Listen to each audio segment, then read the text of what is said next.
السلام عليكم ورحمة الله وبركاته. إن الحمد لله نحمده ونستعينه ونستهديه ونتوب إليه ونعوذ بالله تعالى من شرور أنفسنا وسيئات أعمالنا. من يهد الله فلا مضل له ومن يضلل فلن تجد له وليا مرشدا. أشهد أن لا إله إلا الله وحده لا شريك له وأشهد أن محمدا عبده ورسوله لا نبي بعده. اللهم صل وسلم وبارك على نبينا وحبيبنا ومولانا محمد وعلى آله وصحابته ومن سار على نهجه واستنى بسنته إلى يوم لقاء ربه وبعد. قال الله تعالى في كتابه الكريم: أعوذ بالله من الشيطان الرجيم، يا أيها الذين آمنوا اتقوا الله حق تقاته ولا تموتن إلا وأنتم مسلمون. وقال في آية أخرى: يريدون ليطفئوا نور الله بأفواههم والله متم نوره ولو كره الكافرون. أما بعد فيا عباد الله، فإني أوصي نفسي وإياكم جميعا أيها الحاضرون بتقوى الله تعالى، وأحثكم على طاعته وطاعة رسوله لعلكم تفلحون. معاشر المسlimin, sidang jamaah Jumat yang mudah-mudahan Allah Subhanahu wa taala senantiasa memuliakan kita, merahmati, memberkahi dan melindungi kita semua. Kita bersyukur kepada Allah Subhanahu wa taala, memaksimalkan kalimat tahmid, memuji Allah Subhanahu wa taala atas limpahan nikmat dan karunia yang diberikan oleh Allah Subhanahu wa taala dan tidak pernah terputus. Nikmat yang kita gunakan untuk beraktivitas, ucapan kita, perbuatan kita, dan segala hal yang melekat dalam kehidupan kita sesungguhnya tidak terlepas daripada nikmat dan karunia Allah Subhanahu wa taala. Yang terbesar yang juga wajib untuk kita syukuri adalah nikmatul Islam, nikmatul iman, di mana dua kenikmatan ini, keislaman, keimanan, adalah tonggak penentu kebahagiaan kita, ketenangan jiwa kita, bahkan keselamatan kita dunia dan akhirat. Kita patut bergembira dengan nikmat iman dan Islam, dan kita semua berharap bahwa kita bisa mengakhiri kehidupan kita di dunia dalam keadaan berislam, menghadap Allah Subhanahu wa taala dengan kalimat yang selalu kita junjung tinggi, kalimat yang kita semua orang-orang yang beriman berharap menjadi kalimat terakhir sebelum kita dijemput oleh Allah Subhanahu wa taala, dengan keyakinan yang diajarkan oleh Nabi sallallahu alaihi wasallam: man kana akhiru kalamihi la ilaha illallah dakhalal jannah. Ini cita-cita terbesar kita yang disampaikan oleh Nabi dan dimotivasi kepada semua orang yang beriman. Barang siapa yang kalimat terakhirnya adalah kalimat keimanan, ucapan dan ungkapan la ilaha illallah, maka kata Nabi sallallahu alaihi wasallam, dipastikan dia akan masuk ke dalam surga Allah tabaraka wa ta'ala. Ikhwatal iman, Sidang jamaah Jumat yang mudah-mudahan kita semua senantiasa dimuliakan dan dirahmati oleh Allah Subhanahu wa taala. Ada satu tingkatan dalam keimanan kita yang saat ini masih selalu dijadikan sebagai sarana untuk mencitraburukan nilai-nilai keislaman kita. Selalu saja dianggap sebagai sumber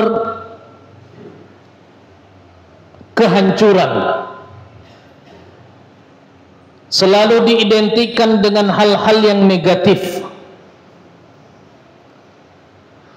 Sehingga tidak jarang kita melihat ada umat Islam sendiri yang juga ikut terpengaruh dalam provokasi pencitraburukan terhadap tingkatan keimanan ini. Tingkatan keimanan yang kita maksudkan ini kita kenal dengan istilah hijrah.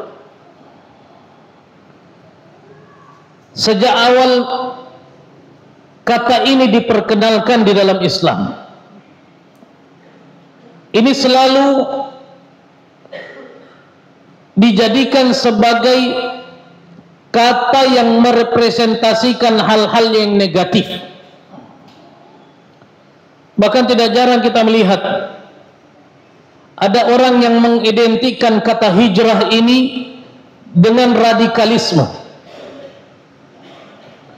Ada orang yang mengidentikan kata hijrah ini dengan citra-citra yang negatif, yang buruk, yang ketika umat Islam mengambil kata itu dan menjadikannya sebagai motivasi keimanan, maka dia selalu diidentikan dengan orang-orang yang tidak pernah mau memiliki kehidupan bermasyarakat yang baik. Padahal kalau kita melihat bahwa salah satu tingkatan keimanan yang terangkum dalam kalimat hijrah ini sesungguhnya menjadi unsur terpenting dalam keimanan kita sebagai orang-orang yang beriman kepada Allah Subhanahu wa taala. Karena keimanan itu identik dengan hijrah.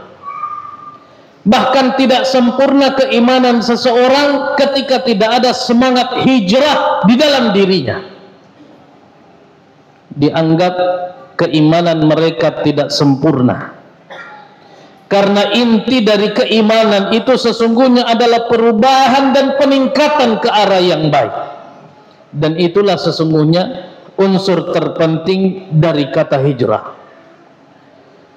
Ma'asyiral muslimin, sidang jamaah yang dimuliakan dan dirahmati oleh Allah Subhanahu wa taala. Kenapa kata ini selalu diidentikan dan dicitraburukan, diidentikan dengan hal-hal yang negatif? Karena kalau kita melihat awal dari didakwahkannya risalah keislaman oleh Nabi sallallahu alaihi wasallam, dari situ kita melihat bahwa hijrah ini sesungguhnya adalah upaya untuk memperjuangkan dan mempertahankan nilai-nilai keagamaan dalam kehidupan kita. Kata hijrah ini muncul di awal sejarah keislaman ketika semakin keras dan semakin besarnya tekanan-tekanan yang dihadapi oleh Nabi sallallahu alaihi wasallam beserta sahabat-sahabatnya yang baru saja mengikuti dan beriman kepada Nabi sallallahu alaihi wasallam di Makkah. Kita mengenal di dalam sejarah Nabi sallallahu alaihi wasallam mengawali dakwahnya dengan dakwah secara sembunyi-sembunyi, person demi person, face to face. Orang akan diajak oleh Nabi sallallahu alaihi wasallam secara sembunyi-sembunyi. Lalu mulailah berkembang keislaman ini, mulai bertambah sedikit demi sedikit pengikut dari Nabi sallallahu alaihi wasallam untuk masuk ke dalam ajaran agama Islam ini.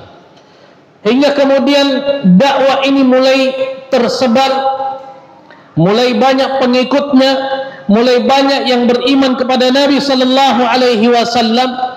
Maka beriringan dengan itu semakin nyata pula tekanan-tekanan dan intimidasi yang dirasakan oleh umat Islam yang beriman kepada Nabi Sallallahu Alaihi Wasallam. Dari situlah kemudian awal muncul perintah yang menggunakan kalimat hijrah ini.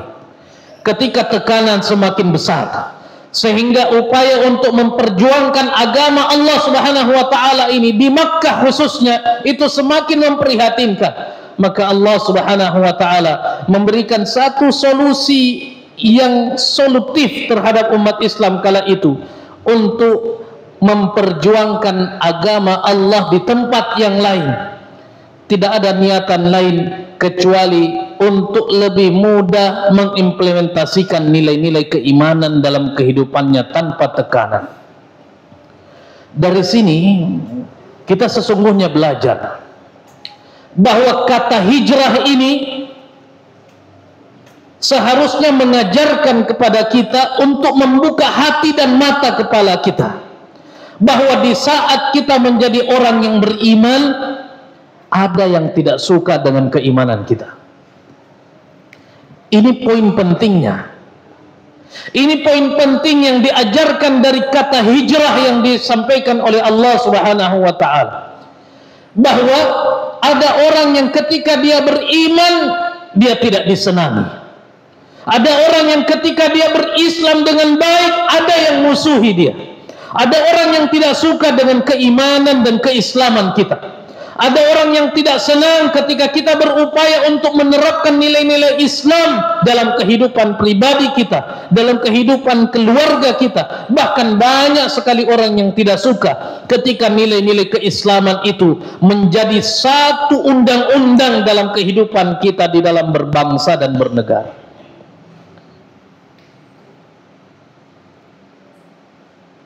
Sehingga kita melihat dalam sejarah perjalanan keislaman ini, orang-orang yang memikul amanah sebagai orang yang beriman, mereka akan dimusuhi. Dan inilah yang harusnya kita sadari, bahwa ketika kita mendeklarasikan diri sebagai orang beriman, jangan bermimpi untuk disenangi semua orang. Pasti ada yang tidak suka. Minimal syaitan tidak senang melihat ada orang yang berislam dengan baik. Makanya kalau kita melihat di dalam Al-Quran, ada setidaknya 7 ayat yang seharusnya menyadarkan kita bahwa tidak selalu ketika kita menyatakan keislaman kita, semua orang harus senang. Bahkan dengan spesifik Allah mengatakan dalam 7 ayat yang diakhiri dengan apa? Walau karihal kafirun, walau karihal mujrimun, walau karihal musyrikun. Ini diulang oleh Allah Subhanahu wa taala dalam 7 ayat di dalam Al-Quran, yang maknanya apa? Meskipun orang musyrik tidak suka dengan kalian, meskipun orang kafir tidak senang dengan kalian, meskipun orang-orang yang selalu berdosa, orang-orang munafik tidak suka dengan kalian. Dan ayat yang diakhiri dengan kata atau kalimat tadi itu selalu menggambarkan tentang upaya baik diri kita atau upaya Nabi atau Allah Subhanahu wa taala untuk menampilkan keislaman ini secara jelas dan secara nyata dalam kehidupan manusia. Dan ketika itu terjadi, maka selalu saja ada upaya untuk memadamkan api keislaman ini. Itu sudah menjadi sunnatullah. Allah Subhanahu wa taala mengatakan di dalam ayat yang tadi kita sampaikan pada muqaddimah, yuriduna liyutfi'u nurallah. Orang-orang kafir bukan mereka tidak senang kepada kita kalau kita kaya. Mereka bukan tidak senang kepada kita kalau kita miskin, tidak. Bukan persoalan harta, bukan persoalan sumber daya yang kita miliki, bukan. Yang mereka tidak senangi ketika kita berislam dengan baik. Sehingga Allah mengatakan yuriduna liyutfi'u nurallahi biafwahihim. Mereka selalu berupaya untuk memadamkan cahaya Allah. Ini target mereka sesungguhnya. Kita mau kaya atau miskin, mereka tidak peduli. Berapa banyak negara-negara miskin yang pada akhirnya juga tetap dijajah. Bukan karena mereka tidak memiliki apa-apa atau mereka memiliki sumber daya alam yang hebat, tidak. Tapi karena mereka berislam dengan baik, sehingga mereka ingin cahaya keislaman ini redup dalam kehidupan kita.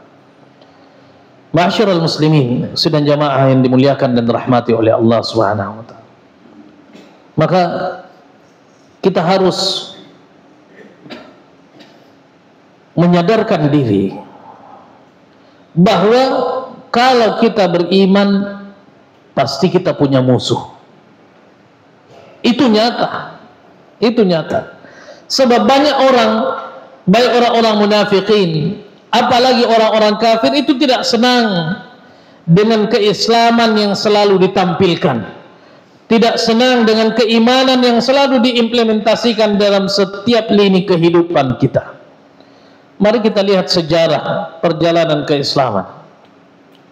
Bahkan ketika Nabi sallallahu alaihi wasallam pertama kali mendapatkan wahyu, ketika beliau didatangi oleh Jibril pertama kalinya, beliau gemetar, ketakutan, kembali ke istrinya, minta diselimuti karena ketakutan, melihat satu sosok yang sangat asing dalam kehidupan Nabi sallallahu alaihi wasallam, malaikat Jibril. Lalu ketika sudah tenang, Khadijah membawa Nabi sallallahu alaihi wasallam untuk konsultasi dengan salah seorang keluarganya yang merupakan ahli kitab, orang yang berpegangan terhadap kitab suci umat terdahulu, yang bernama Waraqah bin Naufal. Setelah disampaikan kepada Waraqah bin Naufal bahwa Muhammad sallallahu alaihi wasallam bertemu dengan sosok yang mengkhawatirkan, digambarkan, disifati, apa kata Waraqah bin Naufal? Itu adalah makhluk yang pernah datang kepada Nabi Isa alaihi salam, yang dimaksudkan adalah Jibril. Tapi ada satu kalimat yang seharusnya menyadarkan kita semua. Kata Waraqah bin Naufal, seandainya nanti saya masih hidup, saya berharap bisa menyaksikan kamu diusir oleh kaummu. Coba lihat. Waraqah sudah memprediksi bahwa semua orang yang didatangi oleh malaikat seperti ini, lalu diberikan amanah untuk mendakwahkan risalah, ada yang tidak senang. Sehingga Waraqah mengatakan, seandainya saya nanti bisa melihat ketika kamu nanti wahai Muhammad diusir oleh kaummu sendiri. Dan itu terbukti. Nabi Muhammad sallallahu alaihi wasallam terpaksa harus berhijrah dari Makkah ke Madinah, bukan tidak senang kehidupan Makkah. Beliau senang, bahkan beliau sangat cinta dengan kota Makkah, tanah kelahiran beliau. Tetapi demi tertegaknya agama Allah dan juga tampilan terhadap orang-orang kafir yang tidak senang dengan keislaman Nabi sallallahu alaihi wasallam, akhirnya beliau angkat kaki untuk berpindah dari satu tempat ke tempat yang lain. Dan begitu sesungguhnya yang saat ini sedang terjadi. Saudara-saudara kita, semisal di Gaza atau di berbagai belahan dunia lainnya, yang ingin berislam dengan baik, mereka tidak disenangi. Mereka dihancurkan bukan hanya persoalan sepetak tanah, bukan hanya persoalan sumber daya alam, tidak. Yang tidak mereka senangi adalah keislaman kita. Maka sangat ironis ketika ada orang yang berislam tapi tidak menyadari bahwa dia punya musuh. Sangat disayangkan ketika ada orang yang mengaku beriman kepada Allah lalu tidak mau kalau dia tidak disenangi oleh orang-orang kafir. Sebab kita selalu menyampaikan dalam pengajian-pengajian yang lalu, orang beriman itu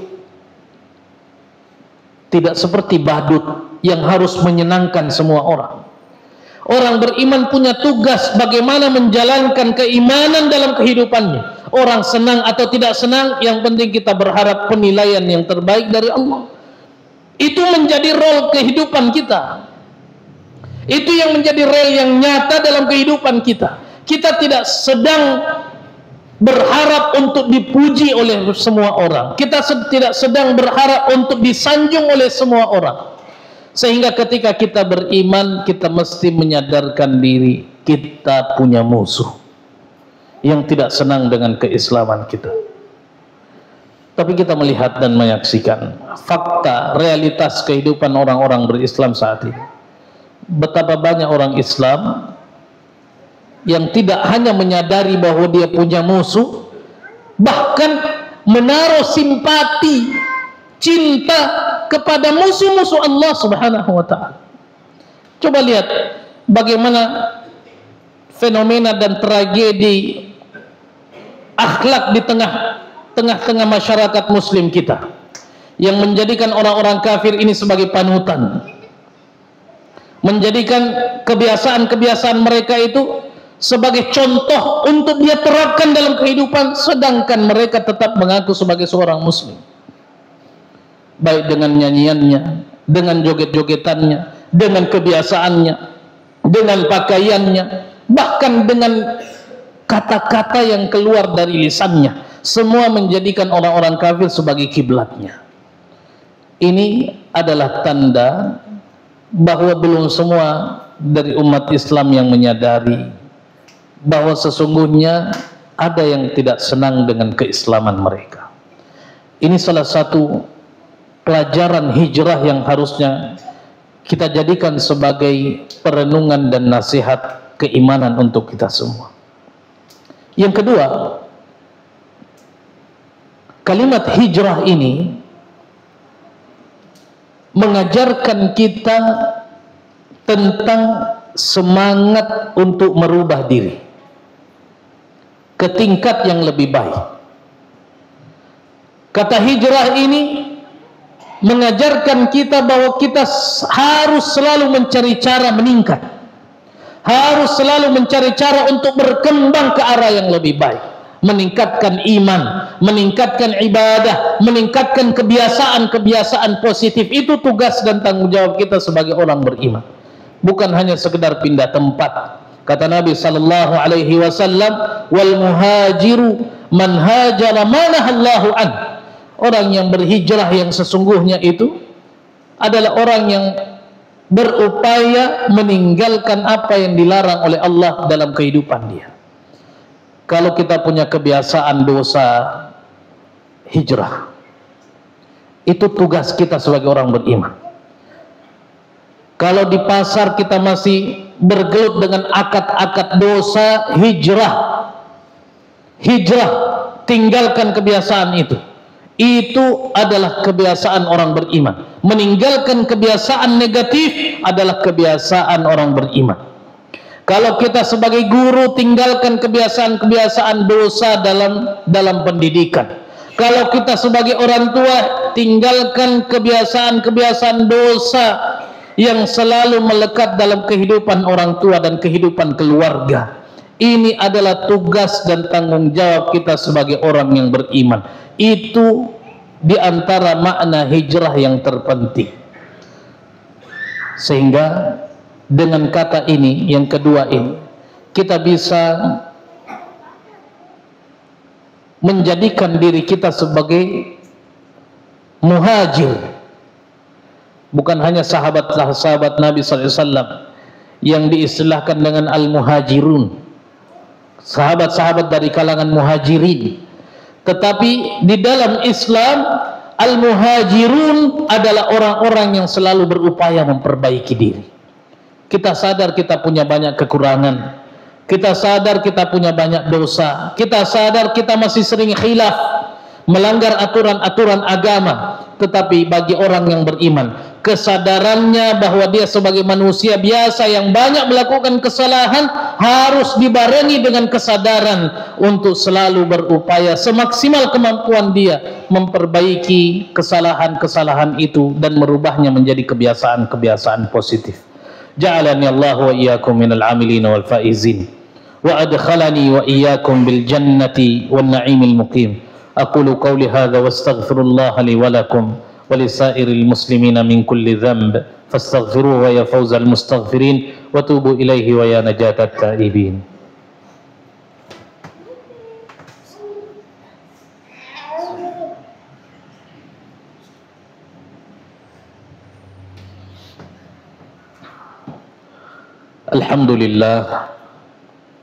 Alhamdulillahi rabbil alamin, wassalatu wassalamu ala rasulihil karim, nabiyyina wa habibina wa maulana Muhammadin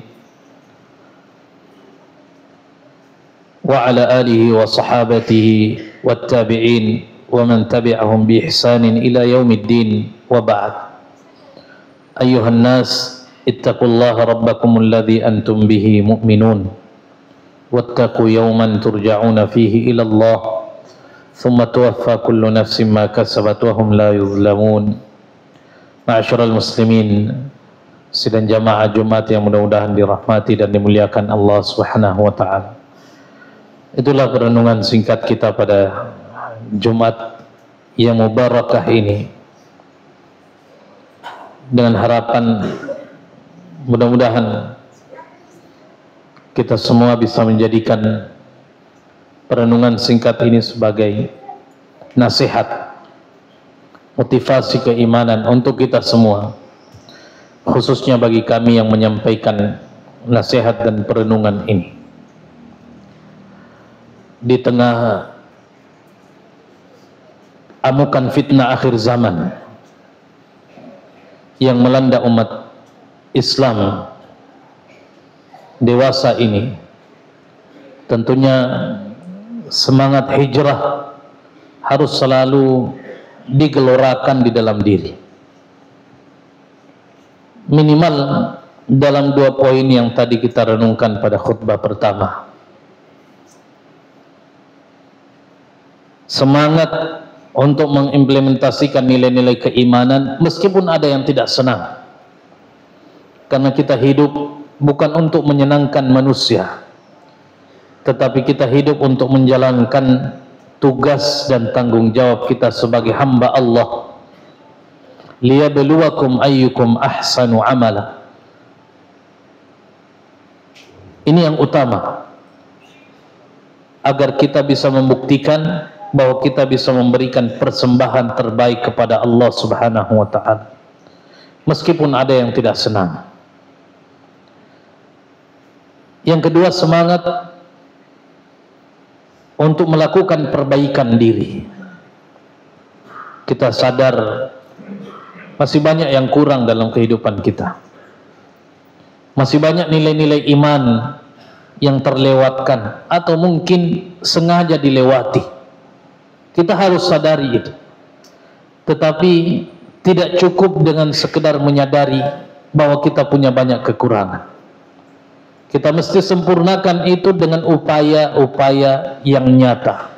Ikhtiar untuk memperbaiki kekurangan, menyempurnakan apa yang belum sempurna, dan biarkan Allah Subhanahu wa taala kemudian yang menilai yang mana lahir dari niatan-niatan yang tulus. Dan kita semua berharap kita dinilai oleh Allah Subhanahu wa taala sebagai orang yang beragama dengan memurnikan niat hanya untuk mendapatkan ridha dan rahmat Allah Subhanahu wa taala semata. Akhirnya mari kita menundukkan hati, bermunajah, berdoa, memohon kepada Allah Subhanahu wa taala di waktu-waktu mustajab ini. Semoga Allah Subhanahu wa taala memberikan kesempatan bagi kita untuk berbenah diri, menyempurnakan kebaikan, meminimalisir dosa dan kesalahan. Allahumma inna nas'aluka bi annana nashhadu bi annaka antallah la ilaha illa anta al-ahadus samad alladzi lam yalid wa lam yulad wa lam yakul lahu kufuwan ahad.